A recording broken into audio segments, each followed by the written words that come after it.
This lesson will help you understand how managing your finances affects your business success.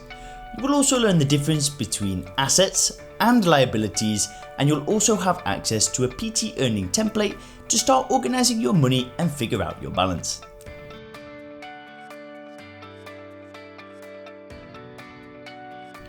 Managing your money is not something you learn about in school.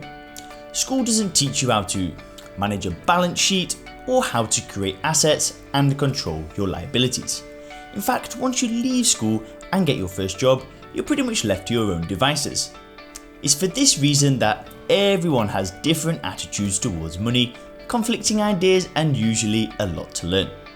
Learning how to manage your money might seem pretty intimidating and boring, but it's actually very simple. If you can understand a few key concepts, you're good to go. But first things first, let's take a look at your attitude towards money. Most personal trainers and business owners often assume there is a correlation between how much money you make and how much self-worth you have. Of course, we know that this isn't true, but it's hard to see the PT on Facebook bragging about how they're making $5,000 while you're still trying to make your first 100. We create a relationship with how much we make and how much value we offer. So let's be clear, money measures the success or failure of your business activities, but it's not who you are. To become financially intelligent, you need to understand that accounting is the language of business. If you are not interested in learning about the language of business, then really you should not manage a business.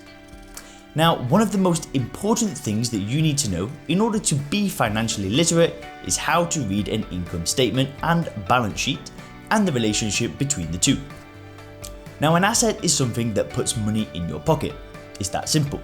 An example of an asset is a recurring client. Now, a liability is something that takes money out of your pocket. An example of a liability is your gym rent. Simple enough, right? Well, but this is where it gets confusing because most people think that a house is an asset. Well, in this diagram that you can see here, we have a $100,000 house where someone has put $20,000 cash down and now has an $80,000 mortgage. But how do you know if this house is an asset or a liability? Is the house an asset just because it is listed under the asset column? Well, the answer is of course no. In order to know for sure, you would need to refer to the income statement to see if it was an asset or a liability. As you can see from the income statement, this is a house that is a liability. You can tell that it is a liability because its only line items are under the expense column. Nothing is in the income column. The house is not making any money and it's actually costing money. But now let's imagine that we rent the house out to a tenant and we start receiving a rental income.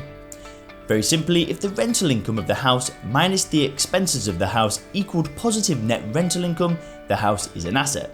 If not, it is a liability. These simple lessons are profound, and they are the basis of building all great wealth. Understanding the relationship between the income statement and the balance sheet allows you to quickly understand if an investment is an asset or a liability, and this understanding will allow you to make the right investment every time.